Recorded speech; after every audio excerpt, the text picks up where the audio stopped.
Hiya, Saseni, my safeguarding family around the world. I pray you guys are well. Mko salama, mnaendelea vizuri. Mimi, I'm doing good. Thank God. Naendelea salama, niko fresh. I just want to come live today to just address hii issue ya Amos na bibi yake. Ano tumeongea kuhusu Amos na yes. So guys, wanga tunaongea kuhusu watoto, familia, the importance of having a good family, kuishi, kuheshimiana, kuangalia watoto. Anyway, kumekuwa na hii issue ambayo imekuwa katika Mohasik ama Moha loyalty test, ambayo is a brother to Director J. Pia imeweza kwenda ikaingia mpaka kwa TruekTV family through Auntie Cheryl yeye mwenyewe and then Amos. But leo tunataka kuongelelea Amos, goodness gracious me guys, is my sound okay? I just want to make sure that at least mnanisikia vizuri. I know there are times nimeenda nikafanya video live and then I realized that I was talking to myself. You guys could not hear me. So mnanisikia vizuri? Please somebody just text there, let me know. Mnanisikia vizuri? Otherwise, I just need to be certain ya kwamba my voice is, the volume iko sawa, but sana ya kwamba you guys can hear me okay. Tutaka kuongea very briefly and very quickly about what's happening really. Am I also clear? Just need to make sure that this video is actually clear.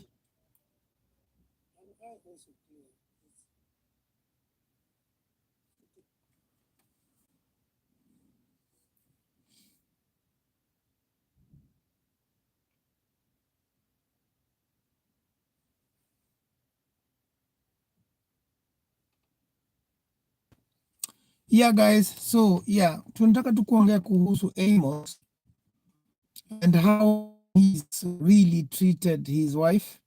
It is really a shock. We were waiting to really hear and see wife come to the scene. First and foremost, it is what a shame. What a shame to see a man, mtu ambaye mimi nilikuwa nafikiria kona tabia, kona heshima, anaelewa ni nini anafanya, amevaa suti hapo, anakuja, it is talking kama, unakatika. Oh God. So nakatika. So this is really bad. I needed to deal with this topic.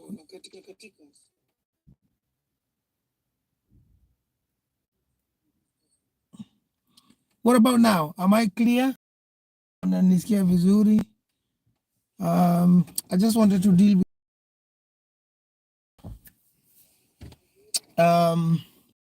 mnanisikia, tafadhali kama mnisikii mniambia tena and again. Anyway, so huyu Amos, honestly, kama kuna mwanamume ambaye ameweza kukera watu lately ni huyu mwanaume Amos. Why Amos? Why? Younger brother of Director J ameweza kuwa na hii issue ya Cheryl and the husband that was meant to be Meshach, na vile walifunga harusi, wakamaliza harusi kwa kanisa, wakati wanaenda kwa sherehe, then Moha was there and Moha alikuwa amepatiwa insight na I don't know Auntie Cheryl ya kwamba Cheryl yako na mtoto, sijui ametoa mimba, sijui amefanya nini. Anyway, the auntie ambaye alikuwa ndiye anaishi na Cheryl for all this time Ilikuwa namsikilia wivu, and she wanted to just destroy the relationship and the marriage even before they go to honeymoon. So asante sana Winnie, I really appreciate. So yeah, so literally the auntie messed up Cheryl completely to a point that amekuwa na mental breakdown, but we thank God because of Moha and what they are doing hapo. They're doing a good job to try and saidia hawa wasichana. Kuna Sabina Joy, kuna huyo then Cheryl. They are doing a wonderful job, and watu wamekuwa wakiongea ujinga na upusi eti all this, but anyway, that's not the issue of the video today. So of course, and then kuna huyu definitely Cheryl. Cheryl has been Amos side chick, ama wacha nimuite side chicken, for quite some time, to a point that wanadai wako na mtoto pamoja, and then eti huyu anti Cheryl bado wako na mtoto mwingine, only to come out katika light juzi ya kwamba huyu Amos ameoa na ako na bibi. So of course, wakati shida zilienda zikatokea pale, Amos akajua ya kwamba and the side chicken Auntie Cheryl amekuwa akicheza na Meshak, the guy that was supposed to have married Cheryl. Of course alikasirika na akakuja na kwa director jana akasema hataki mambo, hamtaki tena. I think he was just waiting for, akachukua eti gari haria, akachukua nyumba. So today, what is shocking is that ya kwamba huyu jamaa hata na hii maringo yote eti yako na pesa, eti anafanya nini, with hizo mapevu zote anajifanya eti mtu ambaye ako na pesa, eti bibi yake anaendaga Dubai na nini. No, from what that woman has said katika hiyo almost about 20 minutes interview walikuwa na I think it must have been last night usiku, because ni usiku. The woman has revealed shocking news. Apparently this Amos is an abusive man. Ni mtu ambaye ana abuse wanawake, na ukiona mtu ana abuse wanawake sio mtu anapenda watoto. Ukiona mtu anapiga bibi yake, anafanyia bibi yake mambo machafu, sio mtu anaweza penda any other person, because hao ni watu ambaye ni selfish. Sasa what the wife has said, wife amekuja pale na akaambia director hata hajui atafanya nini, hata saizi haijulikani yako wapi, kwa sababu ilisemekana huyu jamaa huwa anampiga non-stop, mpaka hata wakati amezaa kwa na mtoto mdogo, jamaa bado anampiga. Jamaa amesema, bibi yake amesema Amos has been so bad ya kwamba Amos amekuwa akicheat non-stop to a point that huyu bibi yake hana shida na sasa yeye kulala huko nje. Honestly, mimi wakati nimeanalyze hiyo video yake pamoja na director J, when I analyze the video, the woman, there is something that she said. She said whether ni syphilis, whether ni gonorrhea, whether sijui ni nini, ijulikani kama ni AIDS, nobody knows. But from what that woman said, that woman ameingiza what we call uoga. Have you seen somebody that you've married, they are your wife, wamekuzalia mtoto, umempiga mpaka ukamng'oa meno? Bibi ya Amos amesema hapo eti ya kwamba Amos amempigaga mpaka akamng'oa meno. Recently amekuwa kwa hospitali because eti alimng'oa meno. Najaribu kuangalia, anashangaa, how would Amos have done that? The only way unaweza kung'oa meno, huwezi kung'oa mtu meno na slap. Hawezi kuslap mtu mng'oe meno. Hawezi kufinya mtu namna hiyo mng'oe meno. The only way Amos angekuwa ameng'oa bibi yake meno, alimpiga ngumi. Alimpiga ngumi ya mdomo. That is the only way angekuwa ameng'oa hiyo meno. Ama teke. Alimpiga kick ya mdomo. And that is the only way angekuwa ameng'oa meno. Sasa guys, wewe mniulize, director J aliuliza huyu mwanamke, hii ndio mnaita upendo? Is this what you guys call love? Why are you still there? You know? Akasema eti ni kwa sababu ninampenda. Sasa mimi leo nataka kuongea na wanawake, nataka kuongea na abusers kama hawa kina Amos, na nataka kuongea kuhusu watoto kwa sababu that is what I do. Yeah? Bado najulishwa kwa network connectivity is not very good. So to be honest, I don't know what is it I'm going to do. Because I'm not in the house, so I'm definitely going to, na inaonekana kama my thingy is not that very good. It's going to be better than what I've had. It's going to be better. So guys, just let me know. Akina Joyce, thank you guys for tuning in to this live. Thank you guys for tuning in to this live. Hebu nijulishe tu kama it is better. It's okay. So anyway, so what I was saying, be angekuwa amefanya ni kumpiga ngumi ama teke ya mdomo to a point that hiyo meno iweze kung'oka. That is the only way he could have done that. Sasa ni nani ambaye unaweza kusema anapenda mtu? Huyu jamaa wakati alikuja pale kwa Director J, alikuwa anakuja hapo na maringo, anasema eti yako na pesa, yeye na bibi yake wanapendana sana, bibi yake ameoa bibi mwingine, eti bwanga amemwekea biashara, bibi yake ako sawa, ako hata akitaka kwenda Dubai anachukuanga tu ticket anaenda Dubai. That did not look like a woman that goes anywhere. Anafungua kwa nyumba. That woman amesema Amos ameweka mpaka CCTV kwa nyumba yake. So that he can monitor that woman. Kabisa ana monitor. You know? Ni nani wewe unajua ambaye anaweza, I mean maids ama house managers ndio my employers huwa wanawekea kamera kwa nyumba waangalie waone kama wanafanyia watoto wao tabia mbaya. Who you know anawekea bibi yake kamera ili ya monitor bibi yake vile bibi yake anafanya kwa nyumba na vile ako kwa compound. Who you know? That is a controlling freak that does not need to be married to anybody. It is wrong for Amos to have had somebody's daughter as a wife, let alone kumzalia watoto eti yeye ni baba ya watoto wako. It's a shame for such a man. And honestly, nowadays to condemn men ambaye wana embarrass some of us that actually want to be husbands and want to be good men out there. Our name is being tarnished because of these selfish individuals that cannot control themselves. So mimi siwezi kuelewa ni whatever Amos was trying to showcase pale kwa Director J ofisini na suti yake akisema eti vile yako loving eti sasa nataka you know, and definitely everybody knew he's just another rude individual, because hawezi kusema eti umekuwa na auntie ya mtu and then sasa unasema unataka kudump huyo auntie ya mtu alafu uchukue niece. It was not going to work that at a dump auntie Cheryl and then achukue Cheryl straight away and then itianze kuwa bibi yake. Customary, traditionally, in every area and in every angle, it doesn't work like that. I don't know Amos ametoka wapi, but I do not think that kuna tribe kama hiyo ama kuna clan ama ethnicity ama whatever the name we want to use ambaye inafanya tabia kama hizo. Ukae na mtu ambaye ni auntie yake alafu uchukue niece yake. We don't behave like that. Hata animals, they don't behave like that.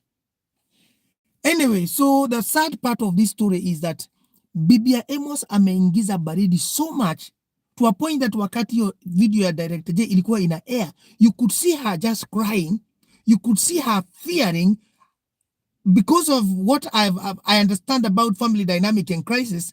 I could read her body. She was shivering. Sio kwa sababu ya baridi, kwa sababu ya uoga. She was worrying that ako kwa mtandao. Na hata aliambia Director J kwamba alikuwa anaogopa na alikuwa ameongea na Director J wakati mrefu, akamwambia anataka kuja kuongea na Director J lakini hataki kuwa kwa video. So I could read that her body was shivering. She was tense. She was worried. Alikuwa na anxiety. Ameshikwa na stress.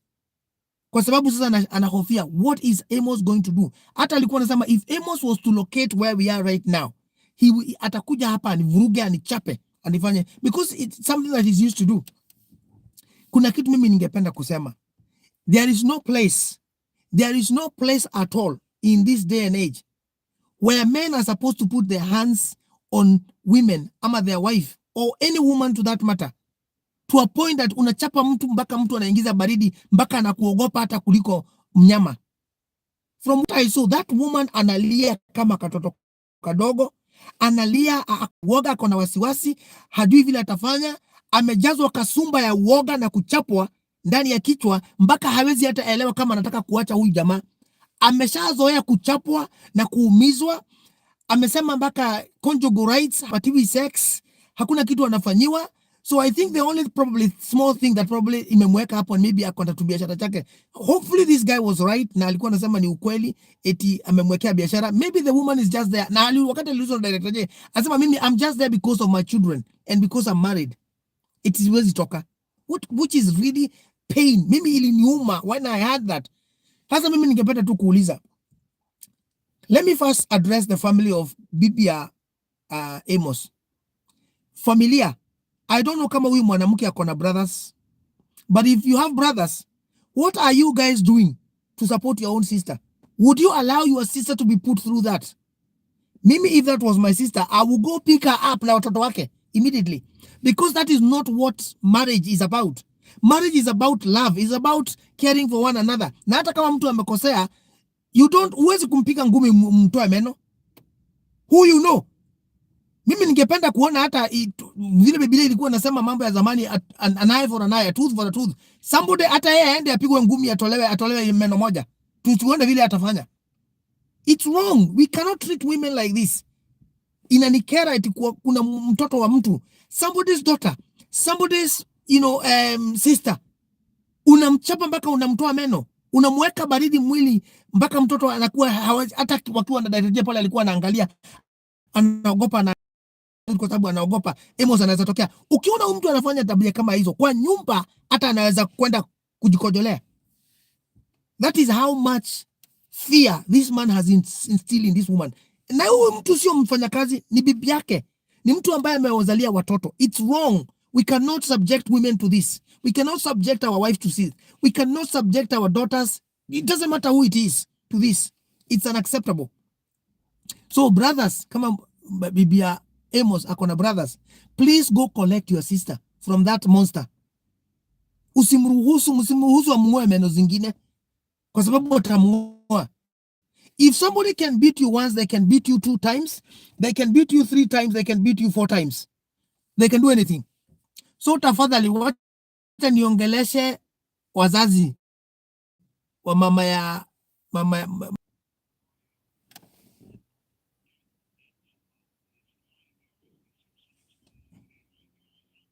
right.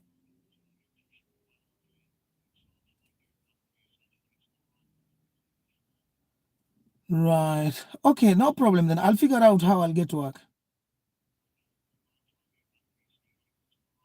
Yeah, okay. No problem. Thank you. Guys, my apologies. That is my car. It's actually in a garage. So that's my mechanic that's just ringing me. So anyway, what guys, mimi nilikuwa nasema hivi. Mama ya huyu msichana, huyu ambaye ni bibi ya Amos hizi, kama kuna mama yake ama baba yake, msiruhusu mtoto wenyu afanywe tabia kama hizi. Simlimzaa, simmemlea vizuri. She's a lady that looks like very elegant. She's a very pretty lady. She's still young. Why are you subjecting your daughter to such things? Kataeni. Kama mlipatiwa mahari, hata mnaweza kuitapika. Hakuna mahari ambayo inaweza toshana na mtu kupigwa mpaka anangolewa meno. Huyu mwanamke amekuja akasema ya kwamba your daughter ambaye ni bibi ya Amos amekuja hapo akasema Amos hamguzagi kwa kitanda. No. I think ni wale tu watoto wako na wao. What? Na kama Amos hamguzagi, what does Amos do? The lady said Amos sleeps everywhere. Bibi ya Amos amekuja hapo akasema Amos has many ladies. Analalanga all over the place to a point that yeye ashazoea. She's actually not bothered or worried about Amos having women. She's not bothered with that. Kwa sababu Amos amezoea tabia. This is not the first time that anafanya hivyo. Amezoea kufanya hivyo all the time. Therefore, she's not bothered. To a point that Amos alikuwa amesema kwa kutukua kule kwa kwamba wewe umemruhusu na umekubali awe mwanamke mwingine. Is that correct? Bibi Amos akasema, to be honest, aliniambia, but mimi sina shida na hiyo. That wakati mimi nilikuwa namsoma, that meant she did not agree, but she was subjected to that. She was being told what is going to happen, and she was not given any choice of saying no. Na huyu mwanamke amewekwa uoga, kwa hivyo hakuweza kusema hapana, ama mimi sitakubali, ama mimi nitatoka katika hii ndoa, because mimi naweza kusoma what she was not telling Director J. I'm trained in that. I am able to read what the person was not saying better than what the person was saying. So, in a nutshell, unfortunately, alisema ya kwamba yeye hana shida huyu akioa mwanamke mwingine ama wanawake wengine, kwa sababu anyway he's all over the place, he sleeps with every girl that he sees. Na ni ukweli, wakati akiwa pale kwa Director J alisema yeye if he sees any skirt that is pretty, he's got the money. Nani atatumia hizo pesa? If he's not going to spend the money with these ladies, why does he have the money? This is what he was telling Director J. Kwa hivyo Amos akiona tu any skirt, any woman that is pretty, he wants to get in there. Hiyo ndio kazi yake. And the wife confirmed that today.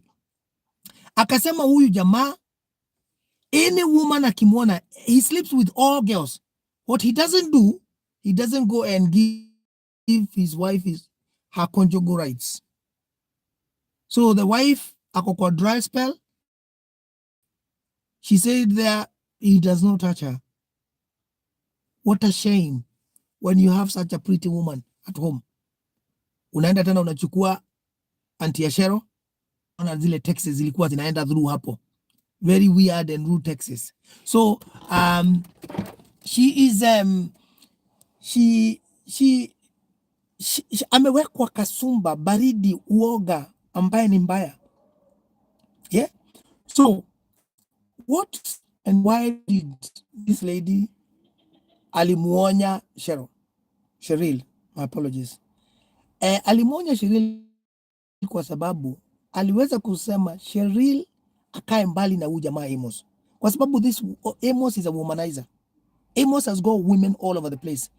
Amos atakuletea ugonjwa. Amos atakuchafua.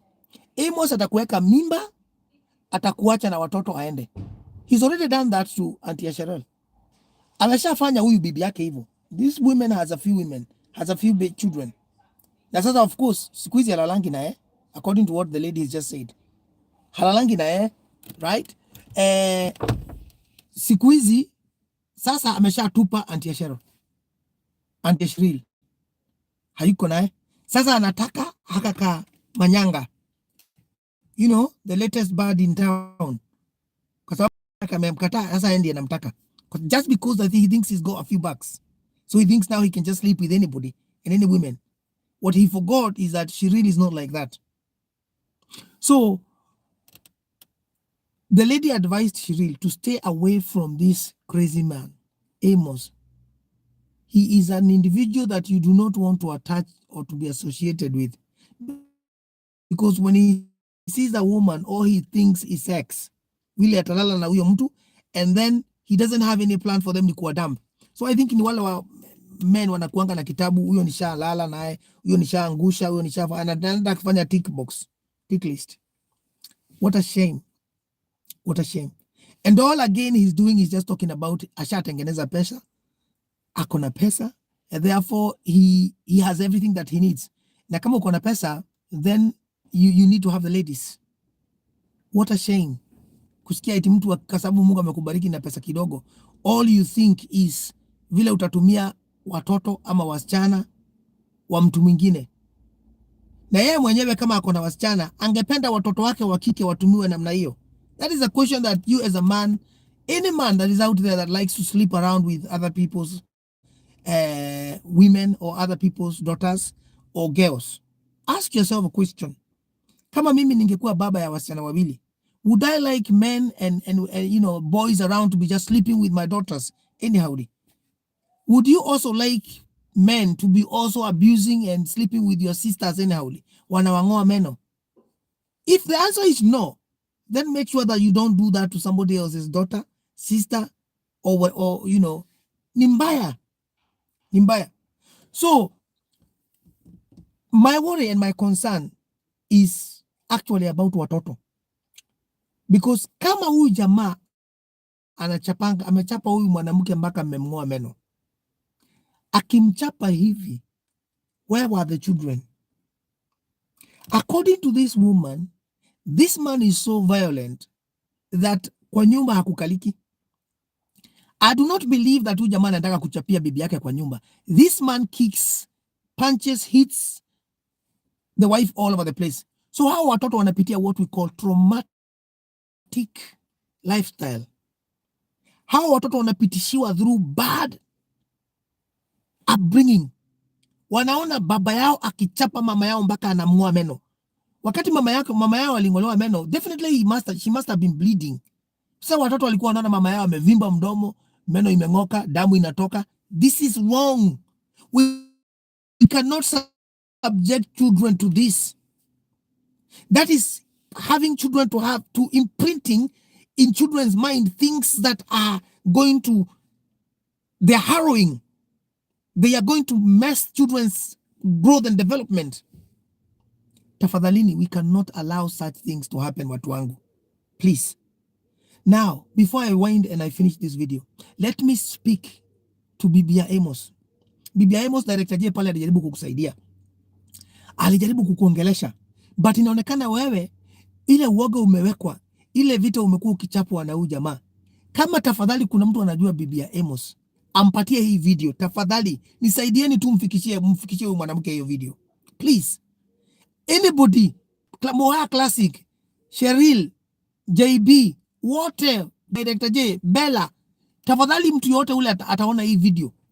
Kama una network na una connection na huyo mwanamke wa Amos, ama hata anti ya Cheryl, mtu yote ule ambaye anajua ako na number, ama ako na WhatsApp, ama ako na contact na huyu bibi nani, ampatie hii video, because I'm about to speak to your life right now. Listen to me and listen very clearly. Stay there few more days and you do not know what is going to happen to you. Kama huyu jamaa anaweza kuchapa akung'oe meno, my sister, because I think you look like you're my younger sister, my sister, this guy can do something bad. What you do not want is to have your children remain with this monster because you are not there, because he's eliminated you. Mtu anaweza kuchapa ngumi ama kick ama fanya nini ya kufanya hivyo. From what you told us there kwa hiyo video, Director J, ile uoga ulikuwa naye na wasiwasi uko naye, that guy anaweza kufanya kitu mbaya na anaweza kukufanya mambo ambaye itakuondoa hapa duniani. Believe you me. Kuna story wanga napatia watu an analogy about a frog. Na kwa Kikuyu watu wanasemanga kioraro hoga. Frog, you need to jump out. The water is too hot, jump out. Listen, if a relationship is like yours, Bibia Amos, it is abusive, it is corrosive, it is hostile, it is not necessary. Afadhali ukae single, be a single mother. Hata kama utanyang'anywa watoto wabaki kwa Amos, afadhali ubaki single woman, kuwa a lady again, rudi soko, whatever it is. Just don't stay there. There is no reason as to why you should stay with a man that is beating you to a point of anakung'oa meno. Because the next time atakugonga kwa kichwa ngumi, and maybe atakugonga in a wrong place and you will not wake up. I am a man of God. I am a pastor. I do not advocate divorce. I don't tell people to divorce. But equally, I do not tell people to sit down there and be punched like bugs. Marriage is not like that. Marriage is love. Marriage is oneness. Marriage is togetherness. Marriage is... Watu wangu, kwani tutaongea mpaka lini? Why do you have to wait? To be honest, you even tungeongojea ung'olewe, you have to go uanze kutafuta. Director alikuja kusema hata hujaweza meno 2 ama 3. How do you know? Kama hautakuwa very soon utakuwa unaenda kuwekwa figo. You don't know because of what is put you through. Do not wait. It is important, hata kama umefunga ile harusi, mlifanyia harusi kubwa kabisa Nairobi yote ama Kenya yote. Toka kwanza. Katika abusive relationship, toka. Be separated with this man. At least be separated if you're not going to move away completely. Sio kudivorce, mna divorce, be separated. Let this man get to know what he's been doing. Na wakati ukitoka, atajua what atakuwa na miss. Toka na watoto wako, because such a man, you cannot leave your children to him. Because he's not a good father. If he can beat you like that, I believe hata kama hachapi watoto wake physically, anawachapa mentally, psychologically, emotionally. Na afadhali unichape coffee kuliko uniite mambo zingine ama unifanyie vitu zingine, because those things are going to torture my mind. They're going to torture me, psychologically. Na afadhali coffee tu utanichapa coffee mara moja nisikie uchungu for 5-10 minutes, hiyo uchungu ishe. Na hiyo kitu nisahau. Kuliko kitu ambaye itanitorture for days, for years, for months. My sister, please listen to me. Ondoka katika hiyo ndoa. Toka kwa hiyo nyumba. Ulisema kuna CCTV. It doesn't matter. Wait when he is anafanya kazi, unajua anafanya kazi pahali. Hata kama atakuja kuona hii video, wewe jipange, wewe ni mwanamke, you guys, Mungu anakuwa amepatia smart brain. I don't know, tafuta your sister, tafuta friend yako, mwambie fuata huyu jamaa, kaa huko kwa ofisi na ukue na simu uniambie, akikataka kukuja ukuja, ama get some few men wakuja hapo kwa hiyo nyumba yako, wakae hapo wakati unapanga vitu zako. Waambie Amos akikuja huko anze kuleta ujinga, chapa yeye kabisa. Chapa yeye makofi. Na mateke as long as watu muumiza iti bali anaweza kusema ameumizwa. Wamchape makofi mpaka ashike namna tabia. Wewe upange vitu zako na watoto zako na utoke uingie ndani ya Uber. Si kuna kwenu. Na kama hakuna kwenu, tafadhali bibi Amos. Na kama hauna pesa useme tuongee, tukutangie pesa. Hata kama ni nyumba ukodesha bahali. You cannot be subjected to that. As a man of God, I tell you, kuna maombi mengine hatufai kukuombea. Hatufai kukuombea maombi ya uende ukawekwe meno. Hatufai kukuombea maombi ya healing kwa joo zako kwa sababu umechapwa makofi, ama tukuombee uache kufura your ribs kwa sababu umekanyangwa na umepigwa mateke. Hiyo ni maombi ambayo hatufai. Kuna maombi mengi sana tunafanya. Kama saizi ya Director J amekuwa na shida ya meno, we are praying, we are standing with Director J and his family. Kuna maombi mengi sana ya watoto yatima, wajane, kuna magonjwa. Those are prayers we need to pray, not these ones. Bibi Amos, hatufai kuongea kukufanyia maombi kwa sababu sasa eti uko na stress. Why are you stressing yourself because of a man? Na huyu man hata hakupatii conjugal rights, unalalanga kwa kitanda peke yako from what umetuambia. So maybe the only thing alikufuatia ni pesa alikupatia na unafanya kazi na mikono yako. This man umetuambia anazunguka all over the place na wanawake. So anaweza kuletea AIDS uko kwa nyumba kama hauna ino ugonjwa, anaweza kuletea chlamydia, gonorrhea, syphilis, all sort of diseases. Why are you putting and subjecting yourself to that? Akikuletea chlamydia huko, utaenda sasa kwa hospitali uanze kudungwa vidonge ama upatiwe antibiotic ukunywe for a week. Why? You should not subject yourself to that. Tafadhali, understand your worth. Na usikubali ile kasumbu umewekwa ya uoga na wasiwasi itufikirie sasa ujamaa ataniua. Kama ni wakukua, hey, hiki kitu imenikasirisha honestly. I do not understand. Kama tafadhali nauliza my brothers wa huyu msichana ama huyu mwanamke wa huyu mama ya hawa watoto, sijui ni wangapi ya kutuambia, huyu bibi ya Amos, kama kuna my brothers, tafadhali endeni mchukue brother sister yenu, msiruhusu such. It's wrong. We do not advocate divorce. Tuseme mtu aende achukue sister yake, but kuliko apigwe na kama yeye sasa amejazwa hiyo kasumba. Kama amejazwa kasumba, I don't know kama kuna vitu amewekewa kwa kichwa haoni, macho yake pungwa, masikio haisikii, macho haioni. Sasa yeye anafikiria she can take every abuse that left to right. And she's still there. She's not jumped out. Because when the kitchen becomes too hot, you need to jump out. If the marriage is not working, if you are married to a monster, if you are married to ni kweli. From that interview, I think what somebody is commenting up. From that interview, the way that lady was talking, I could collect ya kwamba her accent was actually a Kikuyu. So highly ni Mkikuyu. And Wakikuyu, they do not tolerate such nonsense. Wakikuyu, they bring their daughters up to the highest standard of understanding their worth, of understanding who they are. Daughters of Zion. So why are you allowing yourself na unajijua to be subjected to such? Honestly, I'm very happy to come to the interview, to the World Wide Web. We have over 10,000 subscribers. I'm happy to beg them to death tukusaidie kama ni nyumba unataka ukodeshewe pahali na hauna pesa. Anajua Amos alisema eti anakupatianga pesa unaweza enda Dubai, amekuwekea biashara, unafanya nini all this. But what you've told us today is contrary to what this rubbish individual was telling us wakati kifanya interview na Director J. But anyway, if that is the situation and that is the case, we would be happy to changa. Our team online is fantastic. Tuko na watu wanapenda Mungu na wanapenda kuona familia zikiishi vizuri. Sisi hatuwezi kuruhusu such. It's wrong. It's wrong. Anyway, so mimi nimekasirishwa na hii video mpaka hata my analysis is all over the place today. Honestly. It's all over today. But yeah, hiyo video imenikera. And mimi kama ningekuwa saa hizi na Amos, unajua mimi ni pastor. Kama ningekuwa na Amos sijui kama tungepigana ngumi, sababu sijakatazwa kupigana ngumi na mtu. Ama ningepigana ngumi za maombi, ama ngani. But me na Amos, I don't think tungepelekana hivi. Because I hate to see men who abuse women. Kama Amos anafikia ni mwanaume, why doesn't he go and look for a man? Wafanye punch for punch. Pound for pound. Why do you have to be a woman beater? Why? Unapiga mwanamke kwa nini?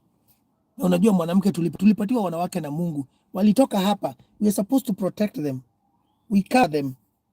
You know? Sio kumpunch. You can't punch a woman. What you are supposed to do, unafaa kuchapa huyo mwanamke na upendo. Hey, wacha nikuongelesha Amos. Amos, unajua kuchapa ile unafaa kuchapa huyo dem. Huyo dem ako sawa, ako sure. Nikimwangalia vile alikuwa hapo kwa Director J ako sawa. Ni dem ambaye everybody is going to envy you out there kwa street. Ako sawa, mrembo, ako poa, anajiangalia. Unafaa kuchapa huyu mtu mpande ile ingine. You know, ya sisi wa grown up. Chapa pande hiyo. Sio kumchapa ngumi za meno. Sio kumchapa ngumi za tumbo. Pande ile ingine ndio unafaa kufanya hiyo kazi. Hiyo ndio ile vita tu wanaume husbands wanafaa kufanya. Sio mkono, ni hiyo vita hiyo ingine. That fight a good fight. Another second fight is a fight of faith. Fight a fight of faith. Kwa maombi, kwa kupigana na mapepo kwako, kwa kupigana na mambo zingine, lakini sio kupiga mwanamke ya makofi ama ngumi ama mateke. Come on now. No. Anyway, watu wangu, shall we read some texts? Tafadhali kama huja text, naomba utext. Just let me know. Let me read a few texts to see what you guys are saying about this whole issue. Najua hata nyinyi mmekasirishwa na huyu jamaa kama mimi. Mimi, hey, my goodness. Hey. Mimi, I'm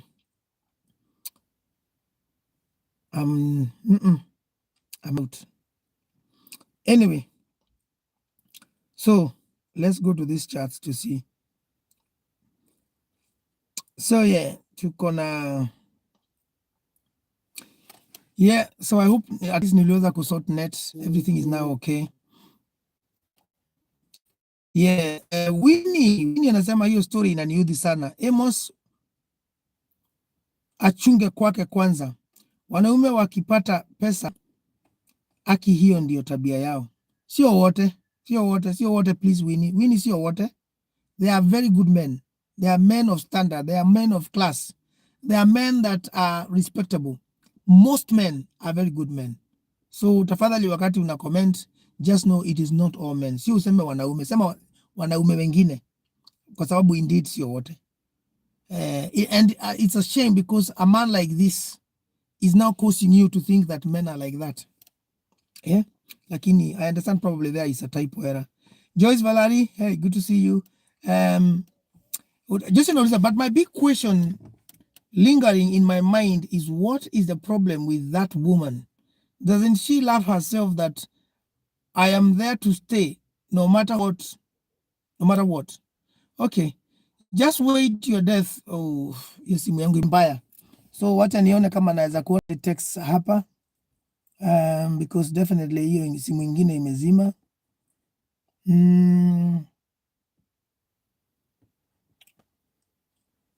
Tuweze kusoma kidogo hapo. Yeah. Utajua akufukuzae hakuambii toka. That is what Valerie is trying to advise this lady, ya kwamba ni vizuri kutoka. Amos hata bibi yake amchinjie roho roho yake hamdhamini kabisa, which is true. That is true. Amos is very wicked according to how he shows his character. Quite disgusting. Yeah. So Jason anaendelea kuuliza, but the environment the children are living will affect them a lot, creating trauma in them, seeing how their dad is acting and abusing them, their mother. That is 100% correct. So Joyce anaendelea tu kuuliza. Well done Joyce, for leo umechangia sana hapo, nashukuru sana. God bless, tunakupatia yes, shout out leo ni yako. Joyce anaendelea kuuliza, parents, do you prefer money over your daughter's life? Just go back to the crossroads and know where you lost your step. Abandoning your daughter in trauma in the name of marriage. So of course hapo I think Joyce anajaribu kusema kama wazazi wanajua what is happening hapo, ama kama because kulingana na venye, by the way, kulingana na venye mama ya bibi ya Amos alisema pale kwa interview na Director J, alisema literally amekuwa akijaribu kuongea na wazazi wake, lakini wazazi wake hawamsikilizi. They are not on her side. Wako kwa side ya huyu jamaa. Why? Kwa sababu huyu jamaa akona pesa na huyu jamaa huwa anawapatia pesa. So what Valerie is trying to say here, anauliza wazazi swali. Wazazi, mnataka pesa ama mnataka mtoto wenyu akufe? It's a crossroad. So it is a shame kusikia na kuona ya kwamba kuna wazazi wanaweza kupatiwa pesa, wa choose pesa ya, kwa sababu mtoto wao ameolewa na a monster ambaye anamchapa na anamuumiza na anamfanya hizo tabia zote, lakini kwa sababu anawapatia pesa wananyamaza na wanaambia mtoto wao aendelee kukaa katika hiyo ndoa ama katika hiyo homestead. It's very wrong. Na kama wewe ni mzazi namna hiyo, shame on you. Waambieni Pastor Jeff alisema shame on you kama wewe ni mzazi namna hiyo. Because your daughter and your child should come first. Yeah? They should come first. Right? Hakuna pahali unafaa kuwa eti kuna pahali pesa zinakuja mbele ya watoto wako. Yeah. So Valerie anauliza, and now if she can't get her conjugal rights and claims she loves him, what is she doing there? Because man shows how she hates her all at all cost. This shows well this woman is also not thinking properly. Maybe even right now, the way she's been beaten now, even when she's in, even her internal bleeding, she could be having internal bleeding unknowingly. Murife, run from your life, dear. Life is so short and precious. Maria Mohammed, thank you. Anasema it's sad for that lady. It should not happen. It's never supposed to happen. Si lazima aende kwao. Kama wamemdeny, she can stay in a rental house to save her life. Woman, when plan A failed, just look for another plan, a way of survival. That is plan B. Sio plan B peke yake, kuna plan C, D na F. Do anything, just don't do nothing. Watu wangu, do anything, just don't do nothing. Because if you don't do nothing, you will die. And that is not the purpose. Mungu hakukuleta hapa ulimwenguni ukuje ukue mtu wa kufanya mambo kama hiyo. Maria Mohammed anaendelea kusema Amos is a beast and and then her accent is like a Kikuyu lady, definitely. Shadrack Mbai anasema hi, I am good. Huyo anauliza job, ni sawa tutaongea. Waende their sister au wangoje kumzika. If wazazi hawakubaliani atoke kwa habi, your sisters or brothers have the right to take sister to a safe place from a hostile environment. Otherwise life ni precious. Maria anaendelea kusema he beats her to the extent kumngoa meno. Surely it is inhumane. Janet anasema please let us not Janet anasema let us not persecute Amos. He needs help. He is a broken man. Hapo ningekwambia, what is your name?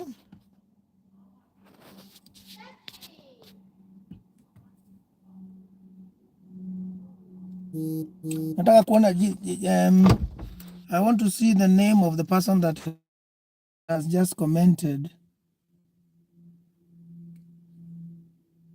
Anaitwa Janet and Thomas. Janet and Thomas.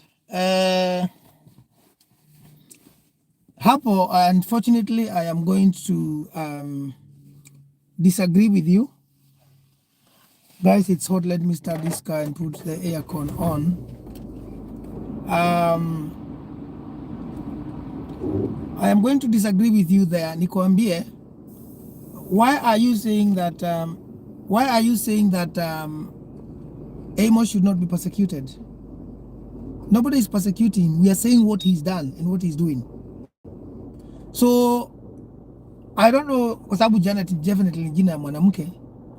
If you are married to Amos na anakuchapa design hiyo, analala huko nje everywhere, like what the wife said, anakupiga mpaka anakung'oa meno, anakuwekea CCTV kwa nyumba akuwatch wewe kama mtoto mdogo ama kama wezi, sababu CCTV zinawekeanga wezi, would you stay there? Would you then come and comment and say that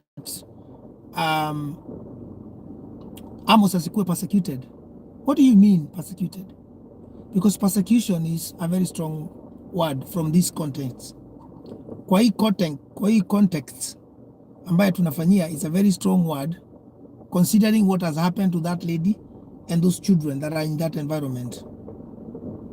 So maybe Njo, explain yourself what you mean by Amos asikuwe persecuted, eti anahitaji help. There is no man that desires, needs, whatever word you can use, anahitaji help ya kutochapa mtu.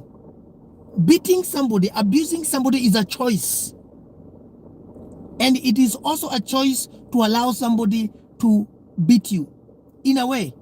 Kwa sababu kuna watu wengine wanaweza kuwa wameenda wakawekwa uoga na hupatiwi, kama sasa huyu inaonekana ni kama hivyo. Ukishasikia mpaka Amos ameweka CCTV kwa kamera na anamchunga na anamwangalia, it does showcase ya kwamba huyu jamaa ni kweli surround huyu mwanamke na uoga na kila kitu. So the sad reality is, unfortunately, kuabuse mtu hiyo ni choice, and you do not have to do that. So I don't understand from which angle, Janet and Thomas, you are coming from. Ningependa kuijua, ningependa uweke comment ingine hapo substantiate what you mean by please let us not persecute Amos. He needs help. He's a broken man. I probably agree with you on that he's a broken man, and definitely he needs help, because no man should be like Amos. Kama wewe ni mtu wa kupiga wanawake kama Amos, kama wewe ni mtu wa kufikiria pesa inaweza kusaidia, kama ni mtu wa kufikiria eti ukikuwa na pesa, every skirt that you see must be yours, every pretty woman that you see that you must sleep with them, because that is what he was telling Director J. Janet and Thomas, I hope mmeweza kuona video Director J, what Amos said. Amos alisema ya kwamba yeye akona pesa, now therefore who is going to spend that money? Pretty ladies needs to be with him. Kwa nasema mimi lazima nikuwe na wao, and it doesn't matter, my wife doesn't have a choice. Sasa ametupa huyu Auntie Ashero, and from what the wife is saying, he has many women. So if this is what you are calling help, tumtafutie hiyo help, hatuwezi kumsaidia, because it's a choice to sleep around. It's a choice to use your money wrongly. Mungu kubariki na pesa, there's very many ways unaweza kutumia pesa zako, lakini ukichoose utumie pesa zako na ujinga ya kufanya tabia chafu huko nje, tutakusaidia aje? Hakuna mtu ameambiwa, hakuna ugonjwa ambaye inaweza kuwa imejulikana ya eti wewe unakuwa na ugonjwa ya kuchapa watu, where you beat women. That is a sickness. There's no sickness like that. A man chooses to beat a woman. A woman chooses to beat a man. Men and women choose to beat their children. This is what we call abuse. Hapo sio ugonjwa. You just need to stop. Amos hapa anafaa kuacha kuchapa mwanamke. Hata kama angekuwa halali na yeye, hamfanyii nini, lakini at least do not physically abuse the woman. But also sio tu physically, do not abuse somebody emotionally, mentally, pia physically. Watu sasa wanga wanaona physically sana kwa sababu ya physical ndio inaonekana, na physical ndio mtu anaonekana kwa umechapwa ngumi kama hivyo ametolewa meno. But you know how meno, unajua ni meno ngapi imetolewa za emotion? That woman has been subjected to, amesema wameona zaidi ya miaka 10. That woman has been subjected to years of torture.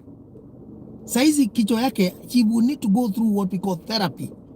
She will need to go through what we call, she needs counseling, she needs prayers, because kichwa yake saizi imejaa a lot of, huyo mwanamke saizi hata I don't know, ni Mungu tu ndiye amemsaidia, Mungu tu. So watu wangu, tafadhali check on your sisters, check on your brothers. Parents, check on your daughters, check on your sons. Hakikisha ya kwamba your daughter is not passing through. Na wewe kama ni mtu ambaye unapenda maombi, because of course ndoa ni ya watu wawili and God akiwa hapo ndani, your daughter may be going through some things, lakini hakwambii. But if you are a prayerful woman, if you are a prayerful father, you will know. Because you will know, because wewe ndio umelea huyo mtoto, ndio unamjua, na unamjua spiritually ndani sana. So hata wakati inapitia through crisis, hata kama hasemi ni ndani ya marriage yake, you will know that is your child, you will know. I don't want to go biblical, but you will know. Na ukishajua, go deep and force to be made aware of what is happening. Because if you don't force that, you will be forced to drop down the casket kwa 9/6. No, kwa 4/6 casket. So ita choice ni yetu, tuangalie. Anyway, I pray that that woman is going to find a way of moving away from Amos right now. Because Amos right now, sasa kwanza saizi akishajua ya kwamba amekuwa kwa mtandao, things are going to go crazy. Because sasa ameshajulikana ya kwamba he's a womanizer. He sleeps with any woman that he sees around. That sio mimi nimesema hivyo, is the wife that said that. Lakini kwake, kwa ile ambaye amewekewa hapo, Mungu amembariki, iko hapo free, saa yoyote akiitaka iko hapo, haguzi ngo. Sasa huyu ni mtu aina gani huyu? Unajua hata kama angekuwa ako kwa huko ana fulfill his conjugal rights kwa bibi yake and then anaenda huko nje ni sawa. But to be honest, I'm glad that he's not actually doing that to the wife, because probably angekuwa ameletea bibi yake ugonjwa. So bibi Amos, be glad that that man is actually not sleeping with you, because from what you said, if he's all over the place, he's running all over the place, sleeping with every woman that he sees, girl that he sees, probably angekuwa amekuletea ugonjwa. So be content with what you have. But if I were you, I would act now quickly and go separate with this man from Squambi with divorce. Separate with this man. Let him see what he's been missing, what he'll be missing. Kama atamiss, because he doesn't look like he's bothered. Because he's gone money, he thinks he can buy love, he can buy women, he can buy children. Yes, watu wangu, hii video leo nimeifanya niko na uchungu, imenifanya I just need to go back home and just pray, and so that I can rejuvenate. Tafadhali naomba tu mfikishieni huyo mwanamke wa Amos hii video tafadhali, kama kuna mtu anamjua. Yes, please. Otherwise, watu wangu, let us love one another, let us love ourselves. I can only give what I have. If I don't love myself enough, how can I love my wife? How can I love my children? How can I love my sister and my brother? How can I love my neighbor? A man gives what he has. You can only give what you have. If you have hate, you will give hate. If you have love, you will give love. If you have peace, joy, anger, that's what you give. So nashukuru sana watu wangu, thank you for commenting, please endelea kucomment. Naomba tafadhali once again, kama kuna mtu anajua bibi ya Amos, amsambazie hii video so that she can see, na aambiwe awatch hii video, asikilize mawaidha yangu. Nimeongea na wazazi wake, nikaongea na brothers and sisters kama wako, na please, kama kanisa kuna bahali huyu mwanamke anaenda kanisa, kwa sababu sasa mmeona pastors that are there, please I beseech you, act, save the life of this lady, because we don't know what may happen. Na kama kuna community people, individuals wale ambaye ni maneighbors wake na wanajua, wameona hii video, please also help that lady. Tunasemanga kazi ya kuangalia na kuchungana na kulindana ni ya kila mmoja. Let us be our brother's keeper. So if you know that lady, and I pray that we can have a very strong safeguarding team. Tukua tunaongea hizi mambo na tunasaidiana. Kama saizi tungekuwa na kama seme 100,000 people, kuna kama watu 80,000 watu tuko nyumbani, maybe hapa saizi tukiongea kuna mtu angekuwa anajua huyo msichana ako wapi, huyo mama ako wapi, na angetoka tu hapo naende amwambie, listen, Pastor Jeff amesema hivi, safeguarding officer amesema hivi, you know. So numbers matters. So tafadhali watu wangu, share this video, like this video, and zaidi yote tia your comment, but also pray. I urge you to pray for wife wa Amos, because right now kwa siku ya leo, sababu hiyo video ili air leo uko kwa Director J, I don't know, na definitely Amos ni mtu saizi anajua ni lazima, maybe hata amesubscribe kwa Director J na akaweka notification, so when that video aired he must have been sent notification, hata maybe hata alikuwa na watch live. So saizi sijui mwanamke na hao watoto wako wapi. It could be that right now they're in trouble.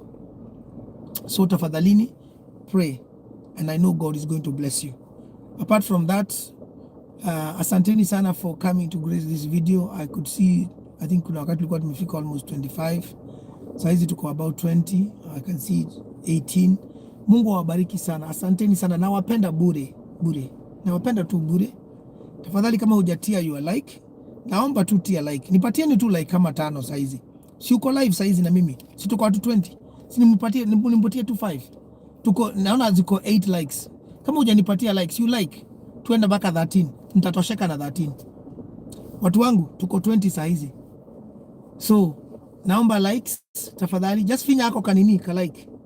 When a video is liked, watu wanaona ni video mzuri na wanapenda kuiangalia. And then please tafadhali pia share. Yeah, nashukuru sana. I can see they are going up. The likes are going up. Tafadhali kama huja like, naomba tu like, and then tuta end hii video there. Asante sana, nashukuru sana. Mungu awabariki sana for liking. Na wapenda bure tu nimewaambia. I remain your safeguarding officer. Please kama huja like, naomba tia like the video, and God is going to bless you. Asante sana for everything guys. I can't thank you enough for the love. I can't thank you enough for gracing this video. Mungu awabariki, alinde familia zenu, alinde ndoa zenu, akubarikie mume wako, akubarikie mke wako, awalinde na awatunzie familia yenu na watoto. Na wapenda bure. And I'll see you very soon in my next live or in my next video. God bless. God bless.